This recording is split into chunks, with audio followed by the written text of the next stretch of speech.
Hola y bienvenidos a otro volumen del podcast Al-Ayam, el podcast producido entre Tel Aviv y Barcelona. Estoy aquí, un servidor Paul Sánchez, con mi compañero Ofer Latzevicki. Ofer, ¿qué tal te encuentro hoy? Muy bien, has dicho mi apellido casi a la perfección, así que todavía estoy más contento. Unos cuantos episodios de podcast más y la Ya lo clavaré. dirás en su pronunciación plenamente polaca. Estoy muy bien, gracias, Paul. ¿Qué traemos hoy entre manos? Hoy traemos un tema interesantísimo. Hoy queremos hablar de los Mizrahim. Para el que no haya oído este concepto antes, los Mizrahim son los judíos procedentes de Oriente Medio, así como los descendientes de los judíos que fueron expulsados de España en el siglo XV y que en su mayoría se asentaron en la costa norte de África, en el Imperio Otomano. Hablamos históricamente. Hoy en día, muchos se encuentran en Israel. De hecho, la gran mayoría de ellos diría, se encuentran en Israel y son más del 50% de la población del país. Por tanto, no queremos dedicar este capítulo a esta población como una curiosidad etnográfica, sino porque se podría argumentar que los Mizrahim son tal vez la fuerza demográfica más importante de Israel y a menudo la más ignorada de forma contraintuitiva. Por tanto, vamos a abrir el melón de discutir la idea de si es Israel realmente un país europeo. Evidentemente, geográficamente no lo es, pero en su esencia. Y para hablar de este tema no se me ocurrió mejor persona que contactar con mi buena amiga, la doctora Angie Cohen.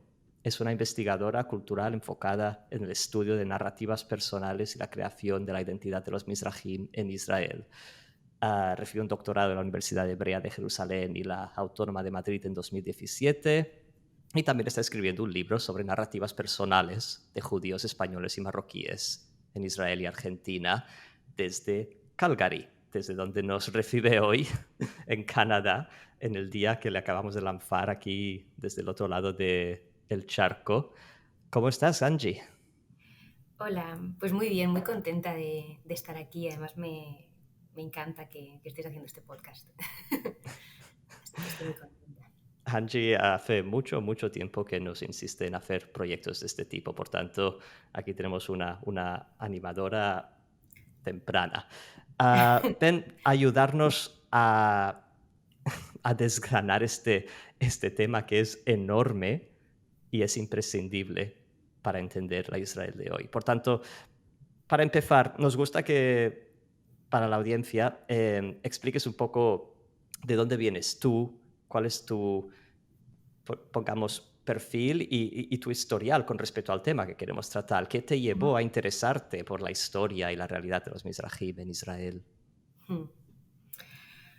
Bueno, eh, mi familia paterna viene de Marruecos, de Tetuán. Migraron a Argentina y de Argentina mi padre llegó primero a Israel y después a España y yo nací en Madrid. Así que para mí el tema de los sefaradíes en general es un tema que me atañe personalmente y, y que me ha fascinado mucho antes de la tesis. Cuando empecé a hacer la tesis, en principio yo me iba a centrar en la comunidad marroquí en Argentina. Después decidí abrir un poco el foco y compararlo con la realidad de los marroquíes en Israel. En ese momento yo recibo una beca y me voy a Israel y, y cuando llego a Israel y empiezo a trabajar sobre estas cosas, el, todo lo que había leído acerca de eh, la muy diferente experiencia de inmigración de los sefaradíes en Israel, todo eso que había leído y que conocía desde, pues como uno conoce las cosas que aprende a través de los libros, eh, tuvo un impacto enorme sobre mí, porque empecé a trabajar con gente que estaba emparentada con las mismas personas a las que yo había entrevistado en Argentina. Incluso algunas de estas personas que yo entrevistaba en Israel estaban emparentadas muy remotamente conmigo. La, la reputación de los marroquíes en Argentina, los judíos marroquíes en Argentina, es una, digamos, tienen, bueno, primero, la mayor parte de los judíos marroquíes en Argentina fueron a la universidad, llegaron a una comunidad muy establecida. Lo que uno piensa cuando piensa en apellidos como Benarroch, Bentata, Azulay, es en médicos, abogados, arquitectos, todo esto. Esta misma gente y estos mismos apellidos, y insisto, en muchas ocasiones estaban emparentados entre sí, habían tenido una experiencia absolutamente distinta en Israel, y esos mismos apellidos eran sinónimo de una clase social baja, de falta de educación.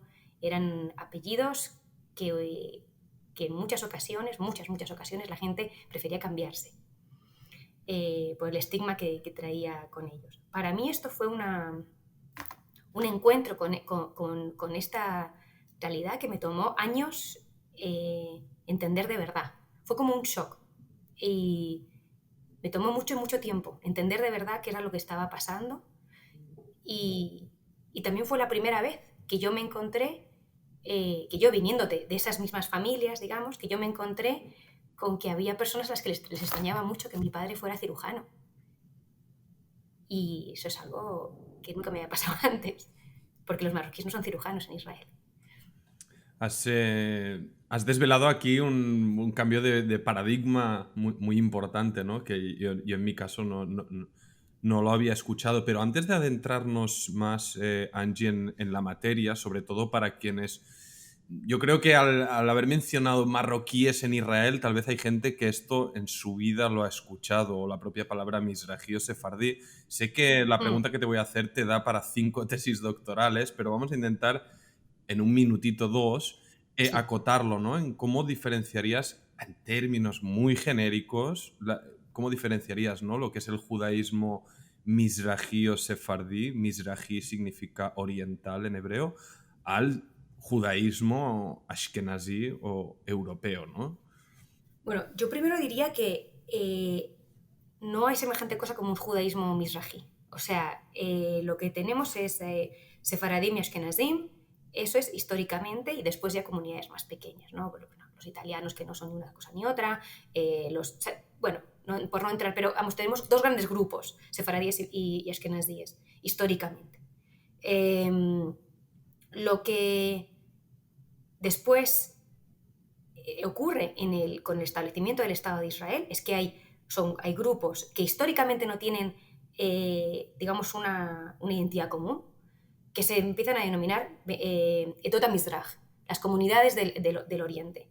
Y dentro de estas comunidades, los que casi representan a estas comunidades son los marroquíes, por más que los marroquíes no estén en Oriente. Pero eso da igual. No es una categorización, digamos, en base a una geografía, es una categorización en base a la fantasía de lo oriental que había en Israel en las décadas previas al establecimiento del Estado. Así que yo empezaría diciendo que los mizrahíes solamente pueden ser israelíes. No hay tal cosa como un mizrahi que no es israelí. Esto es una realidad social israelí. Entonces, empezaría diciendo eso. Los mizrahíes, entonces, son, en su mayoría, ¿no?, sefaradíes, que se convierten en mizrahíes, es decir, en orientales, en Israel, y pasan a ser una clase social. Pero se convierten en mizrahíes, en orientales, bajo la mirada de los judíos europeos que hay en Por supuesto, Israel. claro, sí, es el sionismo europeo el que los convierte, el que los empieza a denominar Edot HaMizrach, las comunidades del Oriente, y ellos pasan a ser mizrahíes. Después esta categoría es, como se dice ahora, reclamada o reivindicada de nuevo por parte de las élites intelectuales, de los investigadores, de los activistas, y ahora también los propios mizrahíes se refieren a sí mismos como mizrahíes, como una forma de hacer ver que estamos hablando de una categoría social y política. Entonces, los ashkenazíes en Israel no son ashkenazíes, son israelíes. Es decir, los ashkenazim en Israel no dicen de sí mismos en Anachnu ashkenazim, nosotros somos ashkenazim, no, ellos son israelíes. Solamente son ashkenazíes si tú les preguntas acerca de su origen. Pero si tú les preguntas acerca de su identidad como israelíes, ellos no te van a decir que son ashkenazim. Entonces tenemos a los israelíes y a los Mizrahim. Que en realidad se trata de lo que en ocasiones se ha llamado la primera Israel y la segunda Israel, ¿no? Los israelíes de primera clase y los israelíes de segunda clase. Entonces, los israelíes de primera clase son israelíes, los israelíes de segunda clase son mizrahíes. Ahora entraremos en el tema de clases, pero antes, para acabar de definir bien el tema que estamos tratando, más allá de la geografía, ¿podrías darnos 4 pinceladas de lo que distingue en términos culturales los judíos europeos de los judíos de Oriente Medio? Sí, bueno, o sea, son experiencias históricas absolutamente distintas. O sea, tenemos, por un lado, no solamente Oriente Medio, es el norte de África y Oriente Medio, los Balcanes, Imperio Otomano. Entonces tenemos dos experiencias históricas que a su vez se subdividen en un montón de experiencias, porque no es lo mismo todos los judíos. La experiencia de la modernidad, por ejemplo, de todos los judíos europeos no fue igual. Al igual que la experiencia de la modernidad de todos los judíos de Oriente Medio, del norte de África o del Imperio Otomano, no fue igual. Pero sí podemos distinguir muy a grandes rasgos estas dos formas de ser judío a través, supongo, de, por ejemplo, prestando atención a la relación con el mundo no judío, los judíos sefaradíes. Y digo sefaradíes y no mizrahíes por esto que acabo de decir, porque lo mizrahi es una categoría moderna vinculada al Estado de Israel. Los judíos sefaradíes tienen una experiencia de la otredad distinta, es decir, en general tiene una participación mayor, más natural, menos alienada de la población general. En tema de idioma, hay muchos de estos judíos, su primer idioma era el árabe o el judío árabe. Después tenemos a los hablantes del ladino, en oposición a los hablantes del yiddish. Después tenemos un proceso de modernización que en el caso de los judíos europeos pasa por la emancipación y por el progresivo, no diría abandono, pero sí la cuestión del ser judío dentro de la casa y afuera ser alemán, por ejemplo. El asimilacionismo lo llaman, ¿no? Efectivamente. Esto, que después lleva, ¿no?, a los enfrentamientos entre la ortodoxia y la reforma y todo esto, este fenómeno no ocurre en el mundo sefaradí, donde convivían diferentes niveles de observancia y había digamos, una relación más ambigua con la halajá, y tu mayor o menor observancia no llevaba necesariamente, o sea, el hecho de que alguien fuera menos observante no llevaba necesariamente a un rechazo de los rabinos o de la tradición como tal. Entonces estamos ante experiencias de la modernidad judía casi antagónicas. En estas diferentes experiencias que mencionas, Angie, también tenemos traumas paralelos y muy dispares, ¿no? La creación del Estado de Israel está directamente marcada a fuego, ¿no?, por la Shoah, el holocausto nazi y sus consecuencias, ¿no? De hecho, el Estado de Israel se proyecta o se idea como un refugio ante el boyante antisemitismo europeo que culmina en el holocausto, pero paralelamente en Oriente Medio, sobre todo tras la creación del Estado de Israel, se expulsa a más de 800.000 judíos originarios de todos estos países del norte de África y de Oriente Medio, en unas persecuciones antisemitas con muchas similitudes, ¿no?, con la persecución que sufrieron los judíos europeos. ¿Qué rol tiene, ¿no?, este trauma también que sufrieron, esta desposesión, este desarraigo de los judíos orientales de sus países de origen? Bueno, yo creo que, o sea, por un lado, yo diría que la narrativa de que Israel se concibe como un refugio ante el antisemitismo es una narrativa también posterior.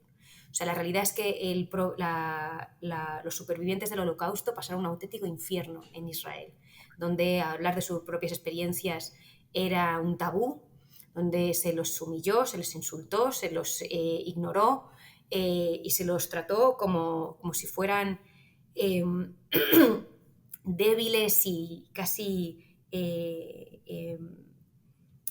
inmerecedores de ningún tipo de compensación o de comprensión. Esto cambia como sabéis muy bien, con el juicio de Eichmann. O sea que yo creo que eso también daría como para otro podcast, ¿no? O sea, qué pasa con la educación del Holocausto en Israel y cómo cambia el lugar la importancia del Holocausto dentro de la narrativa oficial israelí. A eso por un lado. Por otro lado, creo que el tema a mí me parece súper interesante la creación de esta narrativa de una especie como de holocausto paralelo sefaradí. Esto muestra la necesidad de la población sefaradí y mizrahi de ir adquiriendo o de ir pudiendo presentarse a través de marcadores que tienen valor social en Israel. Es decir, tú también tienes que tener una Shoah, tú también tienes que tener una expulsión y tienes que tener un holocausto. Entonces, yo no estoy, por supuesto que hay una expulsión, y por supuesto, pero no de todos los países árabes, no de todos los países donde vivieron Mizrahim. Paul, ¿querías decir algo? Sí, no, justo o sea, quería señalar eso que has dicho sobre los marcadores sociales. Los marcadores sociales que dan estatus en Israel precisamente son los marcadores sociales que y que te marcan hacen la inteligible. experiencia europea.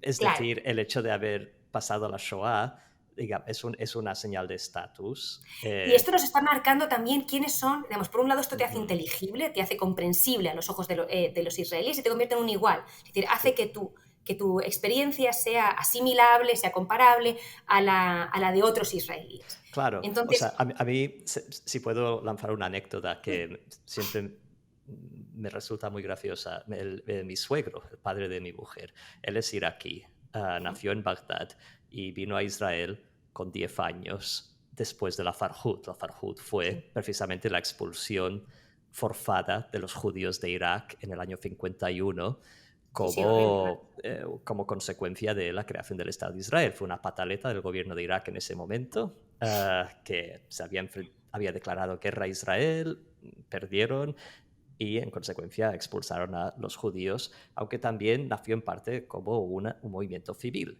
en su contra. Entonces, un día estábamos en casa de los suegros y vuelve el padre de mi mujer a casa riendo. Es un señor ya grande, con sus 80 años, y entra a casa sonriendo y declara: soy un superviviente del Holocausto.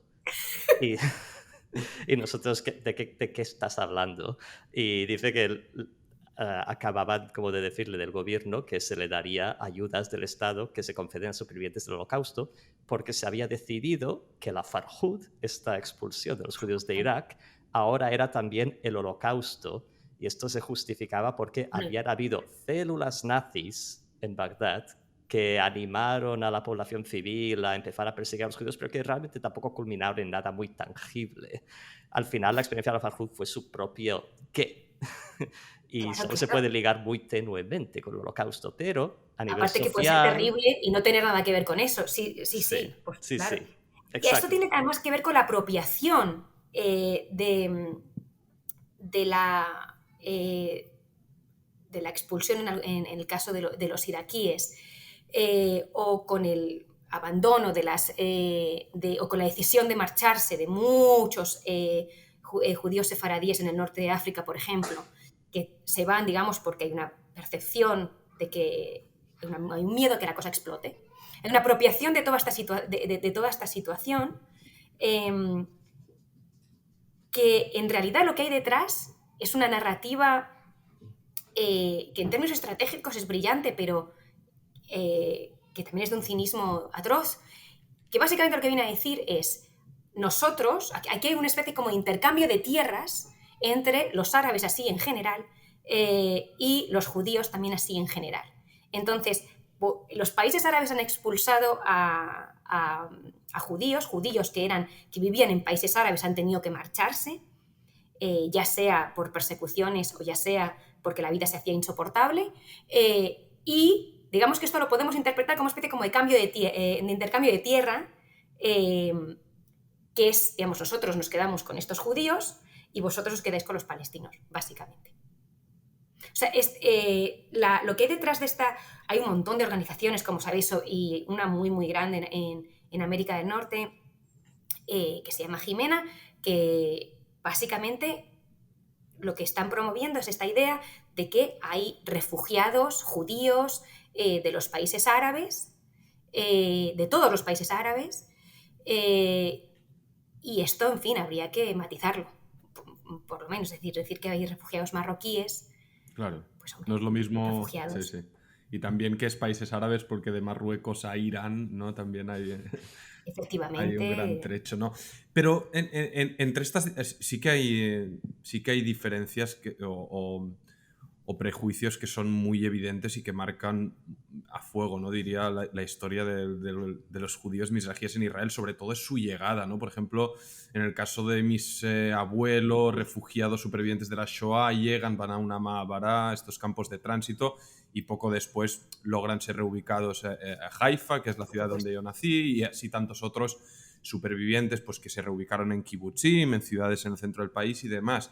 En cambio, hubo una serie de documentales muy buena en Cannes, que es la tele pública de Israel, sobre las Ma'abarot, con todos estos Sí, es testimonios, ¿no? fantástico.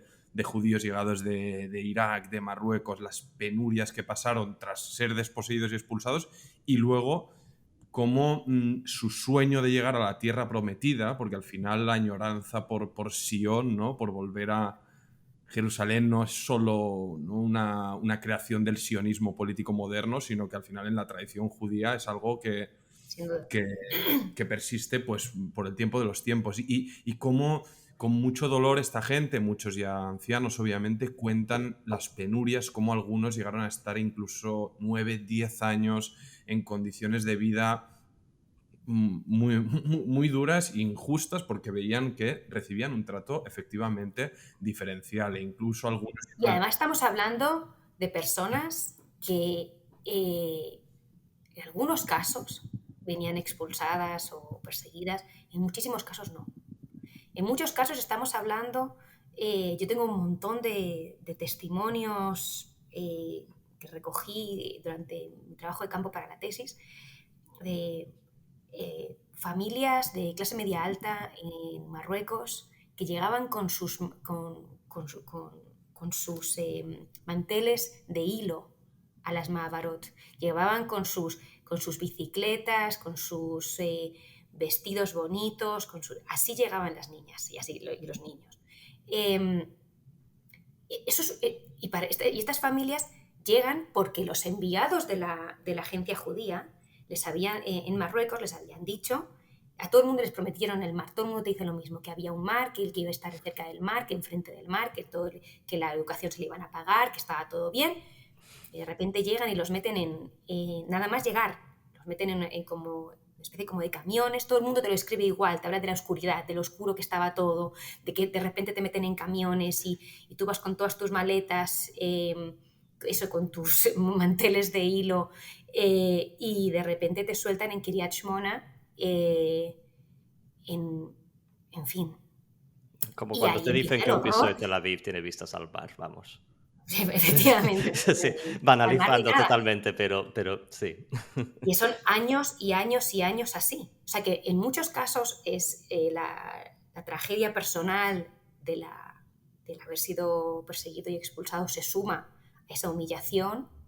eh, y en otros muchos casos estamos hablando de personas que pensaban que esto iba a ser un Edén. Ujú. Más allá de que creo que hay aquí un elemento, que una de las razones por las que es difícil hablar de esto con estas personas que hoy son mayores, es porque hay un elemento de humillación muy grande. El hecho de que Israel, eh, este país, que no es solamente un país, sino es un proyecto y, y una tierra que tú consideras tuya también, eh, no te diera un espacio y no te concediera la dignidad mínima, hay algo de humillante en eso. Entonces, muchas veces ocurre que es difícil, que es difícil hablar, ¿no? Que es difícil aceptar esto y sacarlo a la luz. ¿Crees que esto se nota, por ejemplo, en la manera en la que hoy en día el ciudadano mizrahi, sefardí en Israel expresa su Perdón, he interrumpido mi hijo. Am, quiero decir, si esta humillación se refleja en el voto del ciudadano mizrahi. Bueno, ¿Cómo son yo creo, políticamente los mizrahim? ¿Te atreverías a hacer un análisis de brocha gorda? hombre, a mí, como sabes, los análisis de brocha gorda no me gustan nada y me da mucha vergüenza. Para eso Pues, estamos. pero así que no lo haré. Pero voy a hacer un comentario general que no es un análisis de brocha gorda. Vamos a ver. Creo que, o sea, por un lado, yo creo que Israel tiene desde sus inicios tiene una situación, la izquierda israelí tiene una situación que yo no he visto bueno, o quizás sí. Creo que la situación de la izquierda israelí tiene una situación muy peculiar con relación a su representación de la clase obrera, digamos, de las clases trabajadoras. Históricamente hay una separación total entre la izquierda y los mizrahíes. La razón, evidentemente, es que el gobierno que coloca a los mizrahim en Mahabarot y se encarga de que las élites y que, digamos, que la hegemonía de Israel sea una hegemonía ashkenazí, es la izquierda de Mapai. O sea, así, esto no es un secreto. Lo que hoy se llama a Esmola Laván, la izquierda blanca, son los nietos de esta misma gente que se entiende a sí misma y se transmite a través de la historia como los pioneros del Estado de Israel, los creadores del Estado de Israel, como si hubieran sido los únicos, aquellos que establecen este proyecto de un Israel europeo, moderno, laico incluso, y que tienen que lidiar, ¿no?, con esta gente que viene de lugares primitivos y con ideas religiosas y supersticiosas. Esta es la división originaria entre la izquierda israelí y los mizrahim. A día de hoy, esa izquierda, esa división se mantiene. Los mizrahim, que como has dicho al principio, son una mayoría demográfica, son utilizados por diferentes partidos, incluyendo la derecha, por supuesto, para su propio beneficio. Entonces, los intereses de los mizrahim, que tiene que ver con el acceso a la educación superior, el acceso a la vivienda pública, el reparto de la riqueza y el acceso a posiciones de poder que están absolutamente vetadas para ellos, esta situación, digamos, de injusticia social es apropiada por diferentes partidos. Tanto por la derecha como por la izquierda, pero especialmente por la derecha y de una manera particularmente hábil por la derecha, que con Begin, por ejemplo, acusa a la izquierda de sectaria, de solamente mirar por los intereses de la élite blanca, y se hace eco de la injusticia estructural en la que viven los mizrahíes. Entonces, desde entonces, el voto mizrahí en general es aprovechado por parte de la derecha. Así Claro. que votan a la derecha. Perdón, sí, dime. No, digo que en ese sentido la tragedia, digamos, mizrahi dentro de la experiencia israelí no ha hecho más que crecer dentro de la crisis política actual. Totalmente. Porque Por eso, totalmente. una cosa que se suele decir desde la izquierda, y se dice desde la izquierda, es que el mizrahi es un votante de derechas. Pero Sí, esto sí. se dice con mala fe, porque Con mala fe, claro que con mala fe. el partido Sí. político, digamos, izquierdista, argumentaría que como los mizrahim son clase baja, son clase trabajadora, les beneficiaría más votar a la izquierda, que se supone que son los partidos que promueven más programas de ayuda social, etcétera, etcétera, y que por tanto, esto lo he oído decir mucho, los mizrahim votan en contra de sus intereses. Sí. Pero, cuando la izquierda nunca ha hecho nada por ellos. O sea, los únicos que han hecho algo por ellos ha sido la derecha y después Shas. Claro, es difícil colocarlo en un... Ahora llegaremos a Shas. Shas es muy interesante. Pero, por ejemplo, el Likud del partido de Benjamin Netanyahu, el de Menachem Begin en su día, es un partido de derechas, pero es un partido liberal. Digamos, no... no tiene por qué representar necesariamente los intereses de los Mizrahim entendidos como lo entiende la izquierda. ¿Puedo añadir solo una paradoja antes de... me fascinan las paradojas y en el caso del Likud... Tú antes, Angie, mencionaste el concepto, ¿no? del Israel primero, Israel segundo, Israel Arishonah, Israel Ashniah, que es una tesis, ¿no? que defienden, bueno, analistas y periodistas muy próximos al Likud, un poco para definir la realidad Sí. de Israel, pero mirando luego haciendo zoom, vemos que al final el Likud es un partido liderado por un líder político de ascendencia ashkenazí y de hecho las propias élites del Likud, los pesos pesados del partido, Israel Katz, Nir Barkat, exalcalde de Jerusalén, la gran mayoría al final son ashkenazim, pero que siguen repitiendo esta canción que paradójicamente en el caso de ellos no se adecua a la propia realidad del partido. Bueno, se adecua a la propia realidad del partido. O sea, claro. Los líderes. O sea, claro, sin duda.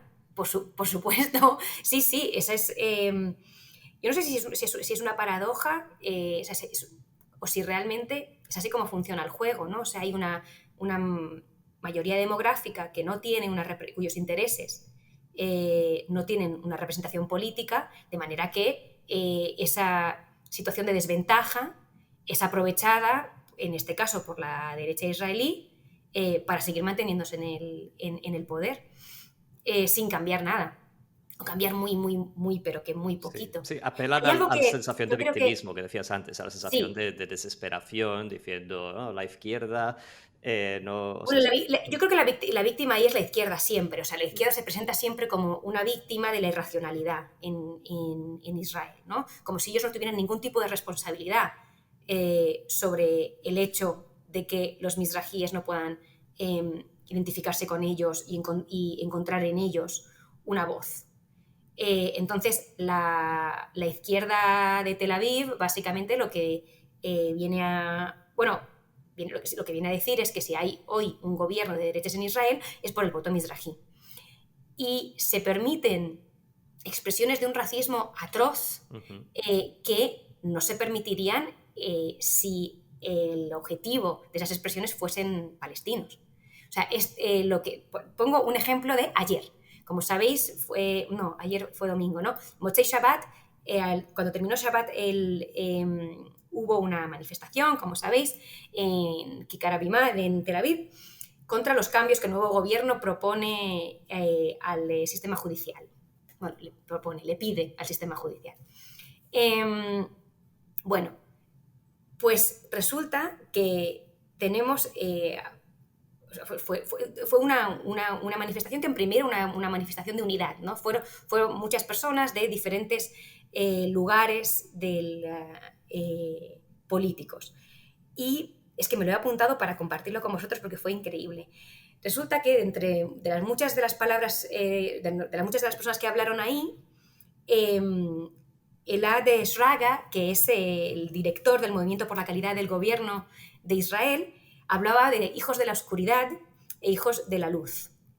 Hablaba de hijos de la oscuridad e hijos de la luz en Israel y habló del gobierno actual de Israel como un gobierno de cisnes negros. Uh-huh. Esto para cualquier persona que viva en Israel, tú sabes perfectamente de quién están hablando.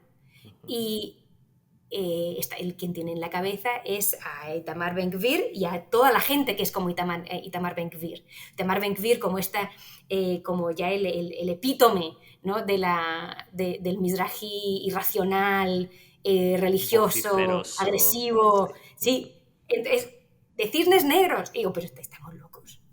Es orientalismo, orientalismo de libro. Sí. O sea, la visión del oriental, tal y como lo percibe el europeo, digamos, el oscuro, el pero además sin hacerse responsable. O sea, que la izquierda no se haga responsable de ese fracaso y de haber empujado a toda una población entera a una situación de desesperación, porque la izquierda, en situaciones, por ejemplo, como los desahucios que ocurrieron hace unos meses en Givat Amal, pero que ocurren sistemáticamente contra familias mizrahíes, la izquierda nunca ha hecho nada contra eso. Con el caso del secuestro de los niños del Yemen, de los Balcanes y de Oriente, la izquierda jamás hizo nada. Bueno, ¿cómo iba a hacer algo si estaban ellos detrás? Entonces, es algo... De hecho, creo que sobre los niños, creo que la última narrativa que se impone desde arriba es que nunca pasó. Que nunca pasó, Sí, pero sí. esto pasa en la Universidad de Tel Aviv. Tú en la Universidad de Tel Aviv vas y académicos, personas que en principio tienen un compromiso con la verdad, encuentras reacciones pero viscerales. ¿Quieres explicar esto un poquito, que es interesante? El tema de los niños Más que nada para el oyente que no lo conozca. Sí, pues muy por encima, estamos hablando de casos de miles de niños cuyos padres eran inmigrantes, sobre todo yemeníes, pero no solamente, también hubo marroquíes, hubo inmigrantes del norte de África, de otros países de Oriente Medio, que llegan a Israel y que la narrativa siempre es la misma, tienen un bebé, se pone enfermo el bebé, lo llevan al hospital, y en el hospital al día siguiente les dicen que el bebé ha muerto, pero no les dan, por supuesto no les dan el cadáver, no les dan ningún tipo de certificado de nada, no les dicen dónde está enterrado, nada. En otras ocasiones ni siquiera está enfermo el niño, nace el niño o la niña y le dicen a la madre que ha muerto. Y ha habido casos de que el padre monta un escándalo tremendo y le da la vuelta al hospital y entonces le traen al niño o a la niña. También ha habido casos en los que el niño o la niña milagrosamente de repente aparece. Esto es un tabú en la sociedad israelí y un tabú que esconde una herida profundísima y abierta, que es un trauma para miles de familias, que solo muy recientemente han empezado a tener la oportunidad de hablar de esto públicamente y de que empiece a haber algún tipo de reconocimiento. Sin embargo, la narrativa oficial sigue siendo que esto nunca pasó. Y ha habido algunas concesiones de que se pensaba que se estaba haciendo lo mejor, de algunas enfermeras que sí que han aceptado haber dado en adopción bebés sin el consentimiento de los padres, pero hay como un montón de explicaciones ahí detrás de que pensaban que estaban haciendo lo mejor, pero todavía no hay, digamos, un proceso de reconciliación y de reparación. Incluso estas confesiones tienen sus tintes de racismo, porque yo hace poco oí uno de estos casos en que enfermeras decían, sí, pensamos que estamos haciendo lo mejor, pero por otro lado, decían en el Yemen, la natalidad de los niños era de más del 50%, por tanto no pensamos que era tan grave que desapareciera. Tremendo, ¿Sabes? tremendo. Para aquellos de nosotros que venimos de familias muy grandes, cuando oímos decir cosas como, bueno, es que tenía 5 hijos, no pensamos que... No Nosotros también somos 5. Yo pensaba, pero Dios mío, o sea, que tú piensas que la gente son animales, o sea, que si alguien que tiene 5 hijos... te le puedes quitar uno. Pasando un poco a otra paradoja que me viene a la cabeza, porque en Israel y en lo judío todos son paradojas, vemos como, bueno, todos estos, los judíos mizrajíes o sefarditas, a su llegada a Israel, sufren una discriminación que también pasa un poco por tapar su legado cultural, ¿no? No es que se prohíba, pero se esconde el hecho de que los padres o abuelos de mucha gente hoy en día pues hablaban árabe en su día a día. Tú has mencionado ese fenómeno de cambios de apellido para esconder o para tener una mejor integración en el país. Y luego, bueno, pasan los años y en la actualidad vemos pues esas imágenes a veces que tanto nos resultan desagradables a muchos de gente, pues fanáticos religiosos nacionalistas cantando Ma'avet la'arabim, ¿no? Muerte a los árabes. Probablemente algunos de ellos físicamente o con rasgos evidentemente orientales, ¿no? ¿Cómo explicarías este fenómeno, ¿no? bueno, el racismo al final que lamentablemente impregna tantas cosas, ¿no? Pero como descendientes tal vez de judíos de Irak o de Marruecos o de donde sea, pues cantando tan fervientemente estas proclamas. Bueno, por un lado yo creo que Mabed la Arabim, muerte a los árabes, eso es una cosa que uno puede encontrar también dentro del sionismo religioso, dentro de los colonos, o sea, es casi un, o sea, algo que desgraciadamente se ha convertido en un grito de guerra que... Ahora ha mutado a Mabed la Mejablim, que es muerte a los terroristas, para ser más políticamente correctos. Bueno, Pero es que eso es más políticamente correcto. Pero te dejo continuar. Pues en ese caso. Entonces, yo creo que, o sea, por un lado ocurre que cuando llegan los inmigrantes por ejemplo, de Irak, cuya primera lengua era el árabe, pero también inmigrantes de otros países árabes y musulmanes que hablaban árabe, se encuentran con una realidad que les indica que todo eso que ellos son los identifica con quien hoy es el enemigo de Israel. Y además que es una cultura que no tiene ningún tipo de valor social. Como dice Yuda Shenhav, cuando tu proceso es un sociólogo israelí muy importante, él mismo de origen iraquí, y que conoce muy, muy, muy de cerca toda la cuestión del comunismo judío en Irak y todo esto. Una de las tesis de Yuda Shenhav es que cuando una población no puede integrarse en términos materiales, lo hace en términos simbólicos. Entonces hay una especie como de hipertrofia de la adopción de los símbolos del país. De ahí la caricatura del judío mizrahi con una estrella de David enorme y con una kippah así de grande, por más que históricamente muchos de las familias de estos judíos no llevaban kippah. No digo que no llevasen algún tipo de cosa en la cabeza, pero kippah como tal, no. Por ejemplo, si ves, esto es una cosa que ves, no más que ver las fotos de comunidades judías en Irak, por ejemplo, en el siglo XIX, o en Marruecos, en el siglo XX, muy a principios del siglo XX. Nos pasaste un artículo que has publicado en una colección hace poco, precisamente sobre este tema, y hay varios pasajes muy interesantes en ese artículo.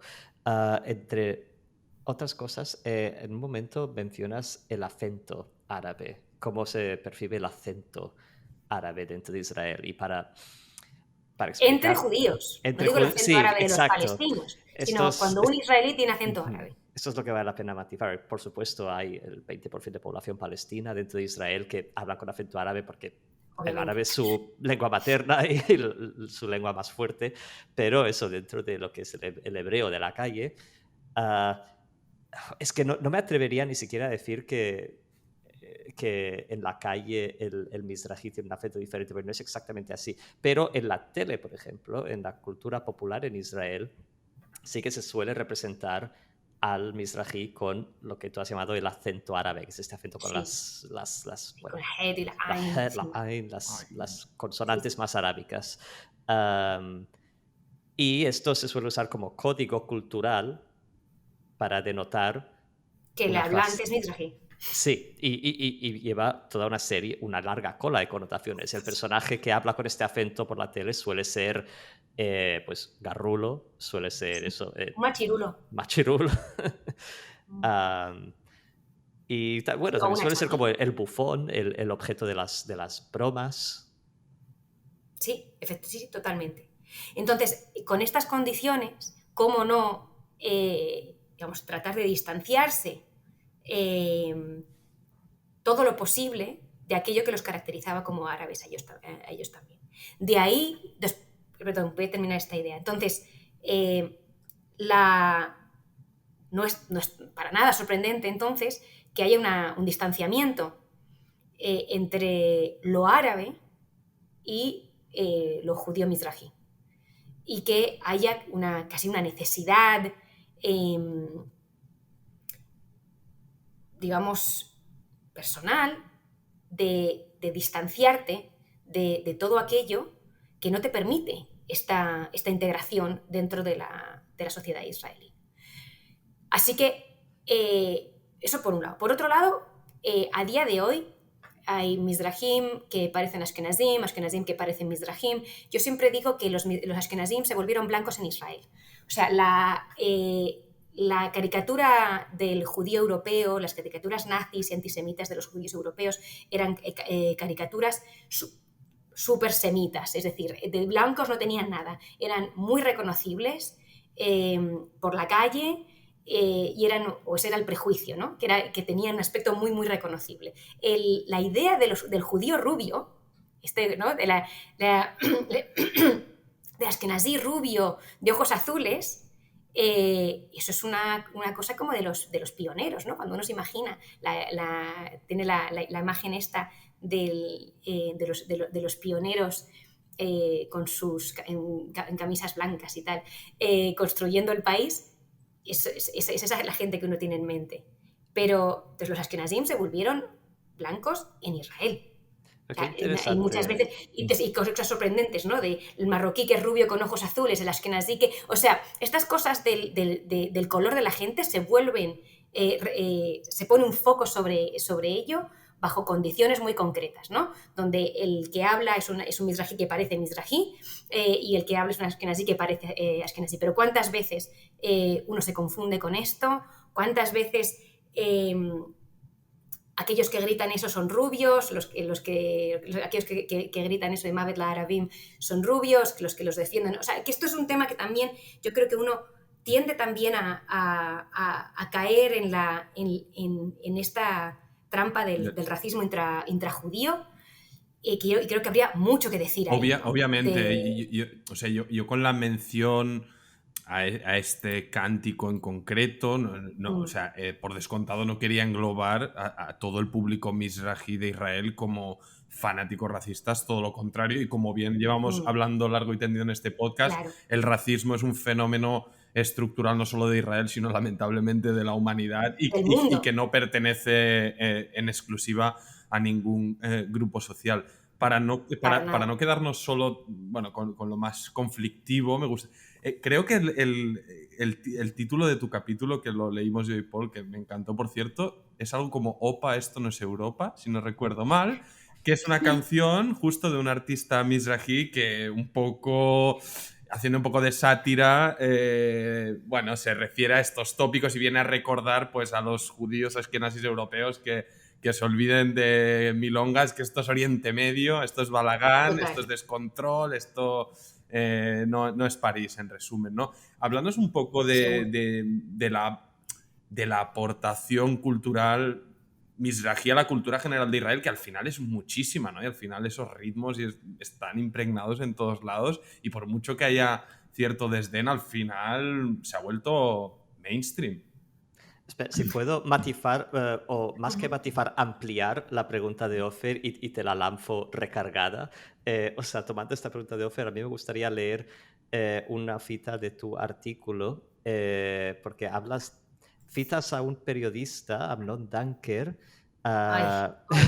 Es que es muy buena esta cita. O sea, él dice en su artículo, en tanto que Avatar de los europeos, refiriéndose a los mizrahíes, dice, vale, no os enfadéis, que ya sabemos que vosotros también trajisteis un gran patrimonio. Es verdad que nosotros, los europeos, tuvimos a Heine, a Freud, a Einstein, toda esa maravillosa mezcla entre judaísmo y cultura occidental. Es gracioso, por cierto, que mencione a Heine, que se convirtió al cristianismo, pero vosotros también teníais cosas que estaban bien: hospitalidad, respeto a los padres y una gran tradición patriarcal. Es decir, según este hombre, la aportación cultural mizrahi son los valores familiares patriarcales. Por tanto, retomando la pregunta de Ofer y, como digo, ampliándola, háblanos de cómo definirías tú la aportación cultural mizrahi a Israel? Bueno, vamos a ver. Otro día podríamos como solamente analizar este artículo, ¿no? Porque madre mía. O sea, yo creo que por un lado, yo creo que podríamos decir que la sociedad israelí hoy es en su mayoría una sociedad mizrahi, es una sociedad de Oriente Medio. O sea, esa es la realidad de Israel, es que es un país de Oriente Medio. Pero esto no es una realidad de hoy. Israel, el judaísmo, vamos, es una cultura cuyo hábitat originario y cuyo hábitat más natural está en Oriente Medio. Si esto nos sorprende, a mí me parece que tenemos un problema muy grande. Porque lo que es sorprendente es cómo puede haber un judaísmo europeo, no cómo es posible que haya un judaísmo en Oriente Medio. Porque lo que es Oriente Medio es el espacio en el que se desarrolla el judaísmo, tal como lo conocemos, incluso tal como lo conocemos hoy, el judaísmo rabínico, en fin, no sé. Entonces, esto me parece importante destacarlo, o sea, que no es ya una aportación en el sentido de que se crea Israel de la nada y entonces llegan los mizrajíes y aportan algo, sino que es que los judíos de Oriente Medio estaban ya ahí. La población del sefaradí del Yishuv es una población súper importante, con una élite intelectual fundamental, no solamente para entender Israel, sino para entender el propio pensamiento judío moderno y la idea de una nación judía, con un país, con un Estado. Es decir, podemos ir a estas fuentes para imaginar un futuro distinto, en vez de ir a las fuentes del sionismo europeo, que no conocían nada de la realidad judía que había en Oriente Medio y en concreto en Eretz Israel, en la tierra de Israel, pero que tampoco conocían nada del mundo árabe. No ya del mundo judío local, sino del mundo árabe. Y tampoco querían conocer, ¿no? Tampoco lo querían conocer. Entonces, yo creo que más que cuál es la aportación, yo diría cuál es el elemento que sigue resistiendo. O sea, el fundamento que se resiste a quedar enterrado y a morir, y que sigue estando ahí, y que cada vez se hace más fuerte porque demográficamente son más. Entonces, tenemos un país que es un país de Oriente Medio, que ya cada vez más, yo creo que el ciudadano medio israelí cada vez se cree menos esta idea de que Israel es la sede europea en Oriente Medio. Creo que esto es algo que se proyecta hacia afuera, o que los países occidentales tienden tanto a querer creer como a pedir, pero que en el israelí medio, yo no creo que a día de hoy el israelí medio se crea de verdad eso. Entonces yo hablaría más bien de qué es lo que sobrevive a pesar de los esfuerzos de convertir a un país como Israel en un país europeo, que creo que lo que tenemos ahora es si acaso, un gobierno, o sea, un país de Oriente Medio con una hegemonía europeizante, pero con una población y una cultura que de europea no tienen nada. Súper interesante, estamos aquí, yo creo, desmintiendo un montón de tópicos y al menos yo personalmente también estoy aprendiendo bastante, Angie. No sé, Paul, si tenemos algún matiz, algún apunte más que quisieras comentar. De lo contrario, pues cerraremos aquí el que es ya el capítulo volumen 5 de Al-Hayam. Antes de despedirnos, recordar a nuestros espectadores o oyentes pues dónde pueden encontrarnos. Estamos en este canal de YouTube. Podéis escuchar en audio en Spotify y Google Podcast. Redes sociales, encontrarnos en Facebook y Twitter. Y si os suscribís a nuestro canal, le dais a la campanilla, al like y todas esas cosas, como dijo Paul, el algoritmo nos favorecerá y aparte pues nos pondremos súper contentos. Y nada, Angie, muchísimas gracias, Angie Cohen, por tu presencia. Ha sido una clase magistral. Muchas gracias a Y vosotros. has hablado de futuros debates, de muchos temas que hemos hablado. Yo estaré encantado de tenerte aquí porque la verdad que eres una fuente inagotable pues de información y se nota que tienes muchísimas ganas y mucha pasión por el tema que tanto tiempo llevas estudiando. Así que un abrazo muy fuerte y hasta la próxima. Muchas gracias, un abrazo muy grande para vosotros y sí, nos vemos en otra ocasión. Muchas gracias.